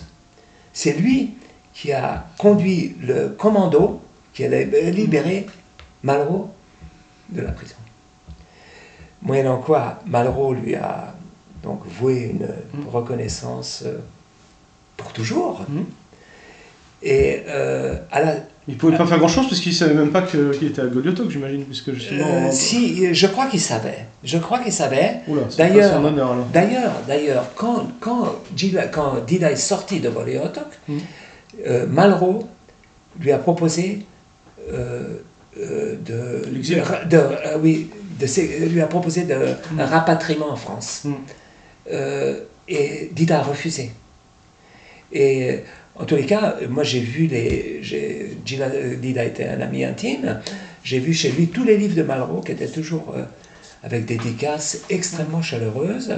Et quand Dida est décédé, Malraux a procuré à sa veuve une pension de retraite du gouvernement français, à titre de combattant de la résistance, etc. Voilà. Alors, pour revenir à Goliotok, si tu veux, la date de la construction qu'avance Gilas est contredite, je dirais, déjà par les faits mêmes, quand tu envisages les conditions climatiques et autres d'un tel chantier, construire un tel ensemble, un tel complexe de bâtiments en 6 mois semble vraiment très problématique. Tu veux dire que c'est prémédité, quoi, oui, c'est ça. En tous les cas, alors, déjà, première chose. Deuxième, Maria Zelic, qui a été la directrice du camp de concentration pour femmes de Ramskirit, qui était un endroit, l'enfer. C'était pour les femmes, c'était sur le Danube. Si tu veux, parce qu'à Golgotha, il y a aussi un endroit pour les femmes, je crois. Il y a un endroit, mais il y en avait d'autres. Si tu veux, il y a, de toute façon, en Yougoslavie, en 1948, il y a beaucoup de camps. Il y a même des camps clandestins. Beaucoup de camps clandestins. Il y a des endroits où les gens sont enfermés, on ne sait même pas où ils sont. En tous les cas, Maria Zelic, qui est officière de l'UDB, dit qu'elle témoigne du fait que la construction de Goli Otok avait débuté dès avril 1948. C'est-à-dire bien avant, si tu veux. Donc, selon tout, si tu veux, aussi bien matériellement, quand on considère les conditions de construction, l'ampleur du camp, que ces témoignages, tout laisse à croire que ce camp a été conçu bien avant, peut-être même dès la libération. Parce que, si tu veux, ce qu'il faut savoir, c'est que dès la libération, il y a la répression qui, débute, et qu'il y a un certain nombre, d'ailleurs, il y a Dragan Ozren, qui est une personnalité communiste très importante, qui est arrêtée dès la libération. Il y a beaucoup de communistes qui sont arrêtés à la libération. Il y a aussi ces fameux procès de Dachau. Sous quel prétexte il est arrêté? Dragan Ozren. Oui. Prétexte, si tu veux, la motivation fondamentale, prétexte, si tu veux, généralement, ce qui est avancé, c'est, si tu veux, c'est, généralement, c'est qu'ils ont eu des contacts avec les services occidentaux en Espagne. Souvent, c'est ça. En Espagne, ils ont été, approchés, et voilà. Aussi, souvent, pour les Slovènes, il y a eu les procès de Dachau, c'est-à-dire il y a un groupe de communistes très important, ils sont, je ne sais pas, une trentaine, des responsables de haut niveau qui ont séjourné dans les camps de concentration allemands et qui ont été en 1947, c'est-à-dire un an avant l'Infant Bureau, qui ont été objet de condamnation à mort. Il y en a eu, je ne sais pas combien, qui ont été. Et c'est des gens aussi qui ont été en France. En fait, l'histoire du Parti communiste, s'inscrit dans tout ce mouvement de répression, porte les traces. Cette répression porte les traces des conflits antérieurs. Voilà, très exactement. Donc, si tu veux, Et est-ce qu'on arrive à chiffrer ça d'une certaine manière? C'est quelle partie du Parti communiste contre quel autre Si tu veux, est-ce que c'est un dirigeant contre... Écoute, franchement, quand tu vois les chiffres, c'est le chiffre qui est avancé, c'est 10 000 membres du Parti communiste au début de la guerre. Voilà. Ça, c'est le chiffre qui est avancé. Goli Otok et les camps, c'est l'étiage le plus bas, c'est 16 000, tu vois. Et pendant la guerre, il n'y a pas eu d'adhésion, très peu d'adhésion.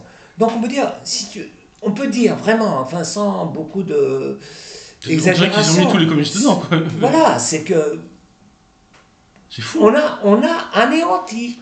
On a anéanti le Parti communiste. Oui, voilà, et on en a construit un nouveau. Voilà. Parce que, alors, si tu veux... C'est ça, il faut prendre la mesure de ce que c'est que cette répression-là. Voilà. Donc...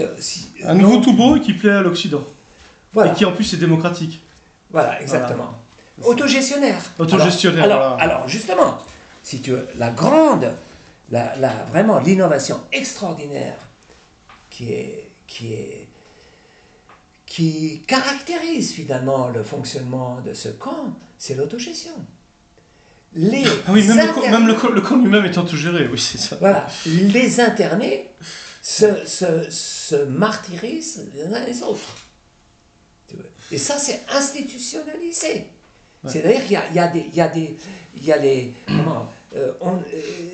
ceux qui ont, il y a ceux qui ont consenti à reconnaître des torts, si tu veux, qui ont commencé, et ceux qui persistent. Oui. Tu vois, il y a toute une gradation et cette gradation est mise au service, et disons, elle se traduit par les conditions de vie dans le camp. Voilà. Et puis là, ce que tu expliques bien aussi, c'est que vu le nombre d'internés, c'est la terreur dans toute la population aussi. Alors ça c'est donc le camp, effectivement.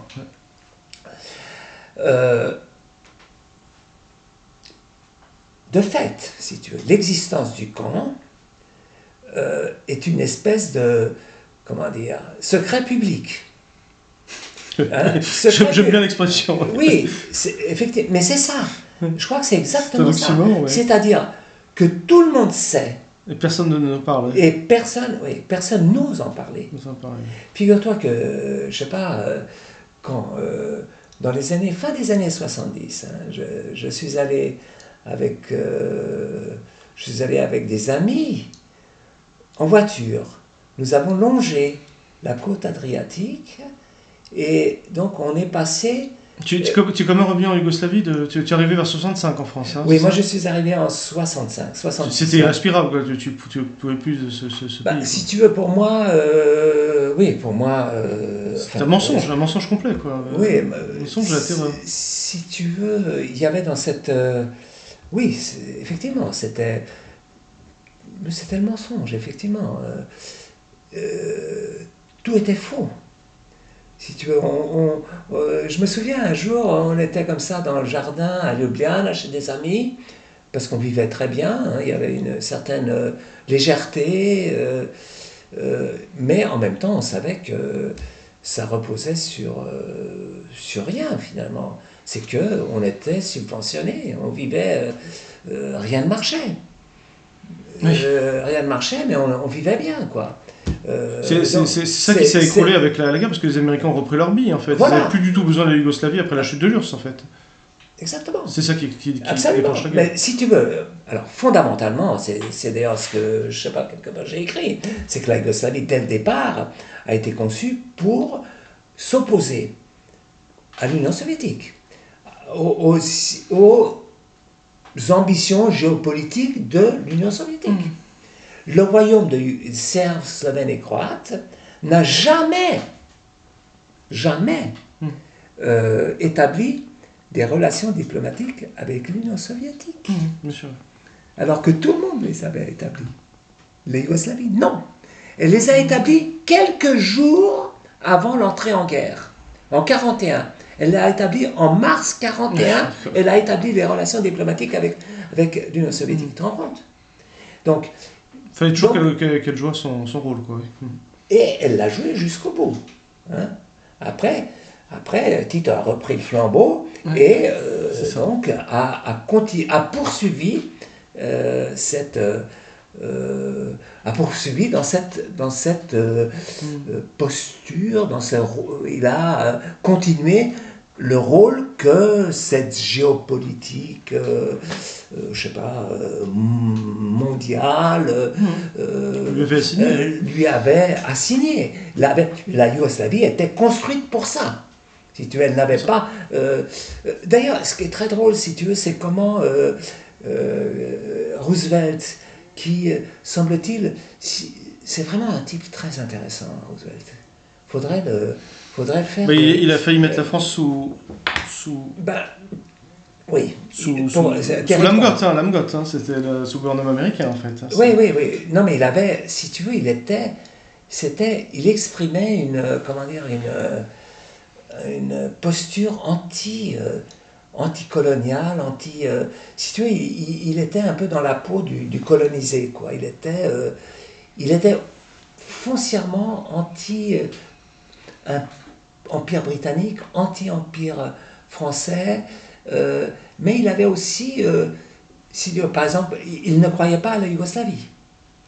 Lui, il était contre la restauration de la Yougoslavie. Il pensait que la Serbie devait se constituer en État indépendant, la Croatie et la Serbie et la Slovénie laissées soumis à une juridiction quelconque internationale, un protectorat, mais voilà. Ce en quoi, si tu veux, il avait quand même... il avait vu, si tu veux, il exprimait d'une certaine façon une critique de cette construction quand même tout à fait, si tu veux, de circonstances. Une circonstance, oui, c'est ça. Oui, parce que c'est une belle idée, l'idée yougoslave, hein, cette union de tous les peuples, mais en même temps, la façon dont elle a été utilisée, c'est, comme tu dis, c'est toujours dans un sens anti-soviétique, en fait. Donc, c'est une belle idée. Ce qu'on disait pendant la guerre de Yougoslavie des années 90, c'est qu'il y avait presque que les Serbes finalement qui la portaient encore, l'idée de Yougoslave. Absolument. Si tu veux, les Serbes... Alors que les autres, il y a un nationalisme de type ethnique qui en plus déplaît énormément aux Français, parce que c'est pas du tout... les Serbes, si tu veux, les Serbes ont une conception de l'État qui est voisine de la France. C'est un État politique, les Serbes. C'est pas un État ethnique, ni... non, c'est un État politique. Et de toute façon, ce qui est extraordinaire, c'est qu'il y a une affinité culturelle, même peut-être presque anthropologique, parce que c'est un peuple paysan, avec la France. Il y a vraiment une proximité très, très, très marquée. Malheureusement, si tu veux, la politique française n'est pas capable de fructifier, de s'appuyer sur cette réalité qui est plus... Tu sais qu'actuellement, là on parle, il y a la semaine culturelle française à Belgrade. Pourquoi ? Parce que le Beaujolais nouveau vient et il y a le Beaujolais nouveau. Je l'ai goûté ce matin, il a un goût de banane. Hein. Le Beaujolais nouveau coule à flot à Belgrade. Ouais. 15 jours ou 3 semaines après que le prix Goncourt a été attribué à Belgrade. Il y a le prix Goncourt de littérature serbe à Belgrade. Non, mais, oui. Mais ils sont pas rancuniers parce que pourtant les bombardements ont été décidés. Mais bien sûr, mais il y a une... Vraiment, c'est incroyable. Ouais. Tous les jours dans Politica, tu as un article qui concerne la France. C'est incroyable. C'est toujours, malgré tout. Ouais. Mais moi, justement, je me mets à ta place, excuse-moi, ça me semble fou, en France, mais je pense que les gens ne comprenaient rien à ton histoire. Non seulement sur Golestok, et puis même après, pendant la guerre de Yougoslavie, puisque les méchants sont forcément les Serbes, comme c'est bien connu. Mais c'est mensonge sur mensonge. Et pour se gargariser dans ces versions de... Il y a quelque chose, pour moi c'est l'histoire en creux, c'est l'histoire de l'Europe en creux, parce que vraiment c'est ce qu'on n'a pas voulu voir, c'est ce qui...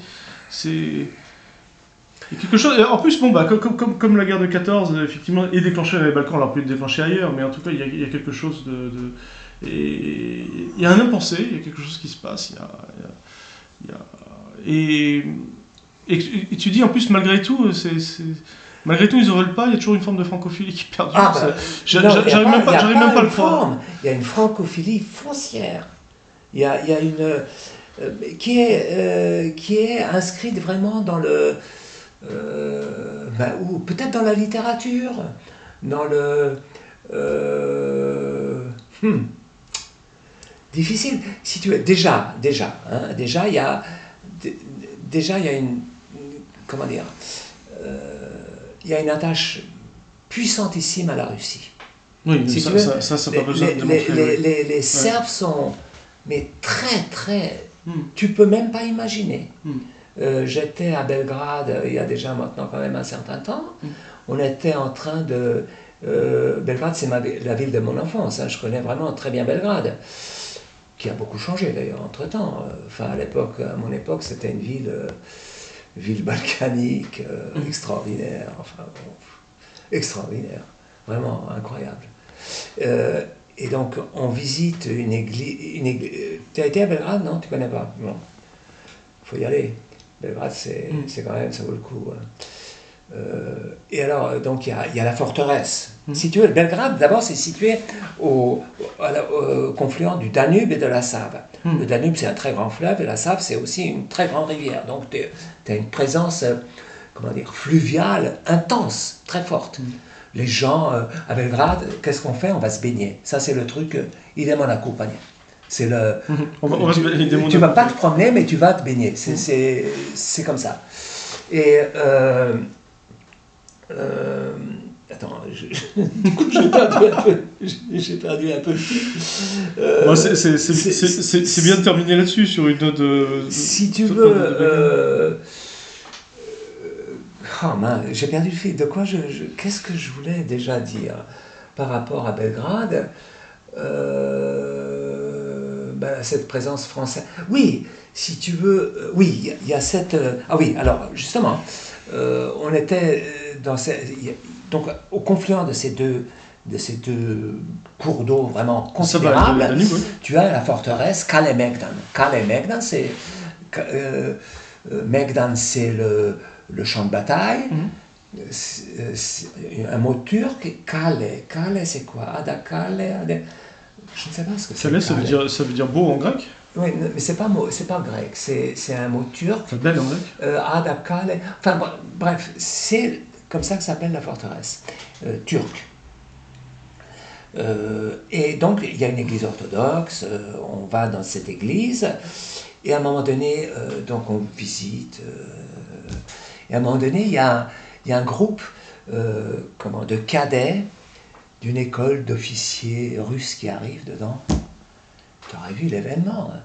Ça a été... Tout le monde a été...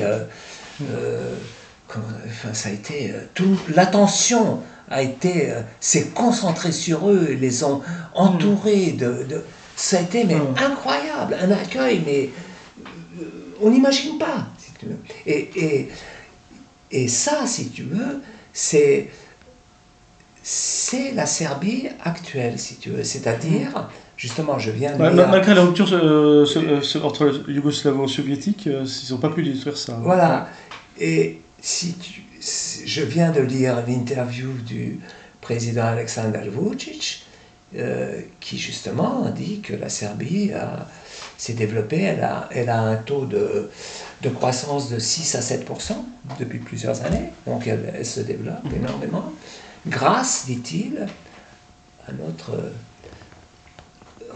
bonne relation avec la Russie et la Chine, si tu veux. Et quand tu vas à Belgrade, tu t'aperçois qu'il y a une réalité, parce que tu vois des Russes, tu vois aussi des Chinois, tu n'es pas... c'est peut-être ça la note d'espoir, justement. Voilà, tu es quand même dans un pays assez particulier, quoi. Hein, mais je me souviens justement qu'en Yougoslavie, les États-Unis ont commencé à bombarder l'ambassade chinoise. Hein. Voilà. Ça a été un signe d'ailleurs que la guerre froide reprenait d'ailleurs d'une certaine manière. Voilà. Mais oui, écoute, je crois qu'on va terminer là-dessus. Ça ouvre, je pense, les problématiques. Alors justement, si tu veux, pour terminer, donc l'existence de Goliot, qui est un secret public. Hein, tout le monde sait que cette île et que ce camp existe et qu'il s'y passe des choses affreuses, parce que tout le monde, c'est ça qu'il faut savoir, tout le monde connaît quelqu'un qui y est ou qui y a été. Et qui revient dans un état de délabrement total. C'est ça, oui. J'ai eu récemment, j'ai un copain qui habite Paris, je lui ai parlé de Goliot. il me dit, mais effectivement, nous, au fin fond de la Serbie, Vrnjačka Banja, c'est au sud, vers la Macédoine, il disait, mais effectivement, dans notre voisinage, il y avait plusieurs personnes comme ça qui étaient comme des mendiants, sans travail. C'était des anciens de Goli Otok. Il y avait donc ce Goli Otok était là, pesait comme une menace aussi. Parce que tout le monde, d'abord, connaissait quelqu'un qui avait été, savait que c'était terrible, hein, et en même temps, on savait aussi qu'on pouvait y aller assez facilement. Il y a un certain arbitraire qui pouvait, si tu veux, te conduire à être là-bas. Et aujourd'hui, on en parle un peu plus quand même. Pardon ? Aujourd'hui, on en parle un peu plus. Alors, justement, si tu veux, aujourd'hui, ce qu'on peut dire, c'est qu'il y a beaucoup de témoignages d'anciens internés, qui sont d'ailleurs de plus en plus, qui sont de moins en moins nombreux, parce que, à tel point que, par exemple, Kapicic, qui a été je le mentionne dans le livre, qui était le directeur, enfin le grand chef de l'UDBA, qui a présidé à la l'UDB, l'UDB, oui. Kapicic, origine de Monténégro, une grande figure, racontait que lui ne pouvait plus retourner dans son pays. Tellement, si tu veux, c'est un des responsables de Goli Otok, donc ne pouvait plus retourner. Tellement, si tu veux, il y avait les témoignages qui avaient. Il vit où désormais ? Il est décédé. Mais juste avant de décéder, il a été passé à tabac dans une rue belgradoise. Mais c'était un sacré personnage. Donc, si tu veux, il y a des témoignages. Ça, c'est Maintenant, il y a aussi 2 ou 3 livres d'histoire, mais on peut dire entre guillemets, parce que... ça figure dans les manuels ou pas, par exemple ? Non, ça ne figure pas dans les manuels. Il y a 2 ou 3 livres d'histoire. Il y a celui de Martin Prevecic, que je note dans le livre. Il y a celui de Ivo Banac. Mais si tu veux, c'est des livres qui simplement racontent comment c'était, qui a été là-bas, une espèce de, si tu veux, phénoménologie vraiment relativement au ras de la réalité. Le problème politique, tant intérieur qu'international, du Goli Otok, de la rupture, n'est pas considéré. Ni par Ivo Banac, qui est un historien de grande réputation, il s'en tient à la description. Boursier Fulbright, ça te dira beaucoup de choses. Hein. C'est un type, il est très réputé, arrogant, tout ce que tu veux. Enfin, moi, j'aime pas ce qu'il fait. Et puis Martin Prevecic, qui est un jeune gars, international de basket, sympathique, hein, mais peut-être que c'est son thème, peut-être qu'il... Mais, les archives sont toujours fermées, si tu veux. Et puis, il faut quand même une certaine, je dirais, érudition, un travail de fond. C'est pas simple, si tu veux. C'est pas simple, parce que, si tu veux, ça concerne l'histoire, mais dans son intimité. C'est ça. Tu vois, peut-être dévoiler un peu les conditions aussi d'écriture de ce livre. C'est que je crois que je voyais bien que tu portes de livre celui-ci, où tu essaies d'expliquer jusqu'au bout les causes, peut-être, de le remettre dans le contexte. Et puis une explication plus générale de qu'est-ce qui s'est passé en Yougoslavie. Donc en fait, c'est pour ça aussi qu'il y aura une suite aussi à ça. On peut l'annoncer. J'espère. Voilà, bien sûr qu'on l'espère. Voilà, et comprendre ce mystère en fait qui a été cette Yougoslavie d'après-guerre et que je pense la plupart des Français commencent à entrepercevoir. Donc c'est pour ça que je pense qu'on va peut-être s'arrêter là et puis Et puis forcément remettre à plus tard d'autres discussions sur la leucémie en règle générale et qu'est-ce que ça signifiait. Et donc je vous invite effectivement à vous procurer ce livre, Le camp de concentration de Goliotok, emblème infâme de la Yougoslavie titiste. C'est avec principalement la lettre d'Emilian Milan Kalafatic au maréchal Tito. Ouais. Donc le dossier a été préparé par Alain Jajicic. Et je vous remercie vraiment pour votre attention. Et merci Alain, c'était vraiment très éclairant.